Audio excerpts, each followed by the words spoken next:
जब तक ठाकुर जी की कृपा नहीं होगी तब तक आपको संत मिलने वाले नहीं हैं। मानस में लिखा है, बिनु हरि कृपा मिले नहीं संता। जब तक हरि की कृपा नहीं होगी तब तक ठाकुर जी आपको मिलने वाले नहीं हैं। एक बार एक संत अपने शिष्य के साथ भ्रमण पर निकले और उन्हें चलते चलते शाम हो गई और उन्हें थकान भी लग चुकी थी, भूख प्यास भी लग चुकी थी।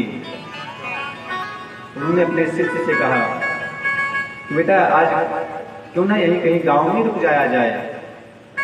वो एक गांव में गए, उन्हें एक झोपड़ी दिखाई पड़ी।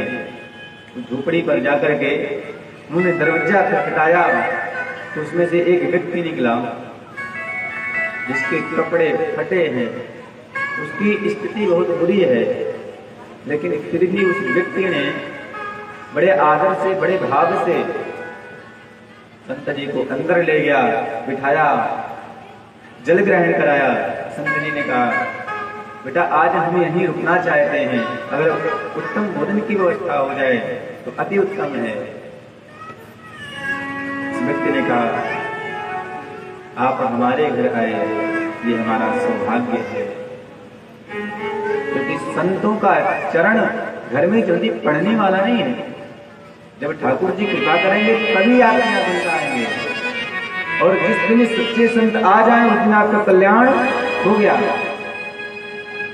अब संत भोजन करने बैठे तो संत जी ने कहा कि जो आपके खेत हैं ये बड़े उपजाऊ दिखते हैं, तो आप इसमें कुछ बोते क्यों नहीं? व्यक्ति ने कहा, महाराज मेरे पास एक भैंस है, उसी भैंस से मेरा गुजारा हो जाता है, इसमें बोने की कुछ आवश्यकता ही नहीं है। संत जी आराम से अपना भोजन किए। प्रातः काल 4 बजे उठ करके अपने शिष्य को जगाया, उठो बच्चा चलो, और साथ में इसकी भैंस को भी ले चलो। अब शिष्य के मन में ये बात खटकने लगी, भला बताओ, जिन्होंने मुझे रात भर का निवास दिया, भोजन दिया, आश्रय दिया, उसी को भैंस को लेके जा रहे हैं। लेकिन गुरु जी ने कहा है इसे करना पड़ेगा। लेकिन ये बात शिष्य के मन में खटकती रही है। कभी कभी क्या होता है, गुरु जी से हम कुछ पूछ भी नहीं सकते, बड़े संकोच हैं। शिष्य ने पूछा भी नहीं, गुरु जी ने कहा सब कर दिया, भैंस को लेके गया। करीबन 3 साल का समय निकल गया और इसी बीच गुरु जी गुजर गए। अब वो शिष्य उसी गांव में फिर से दोबारा आया 3 साल बाद, और जब 3 साल बाद पुनः आया उस गांव में तो देखता है कि जहां झोपड़ी थी आज वहां बड़ा सा मकान खड़ा है, और जो व्यक्ति 3 साल पहले फटे पुराने वस्त्रों में मिला था आज वही बढ़िया सूट वूट पहने सोफा सेट लगाए बैठा है।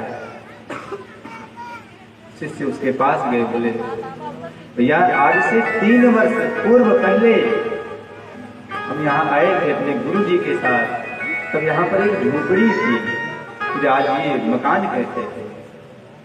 उस शिष्य व्यक्ति ने कहा कि भैया जिस दिन आप आए थे उसी रात्रि किसी ने मेरी भैंस चुरा ली। अब जब मेरी भैंस चुरा ली, मेरे खान पान का जो प्रबंध था वो समाप्त हो गया। करता क्या न, मरता क्या न करता।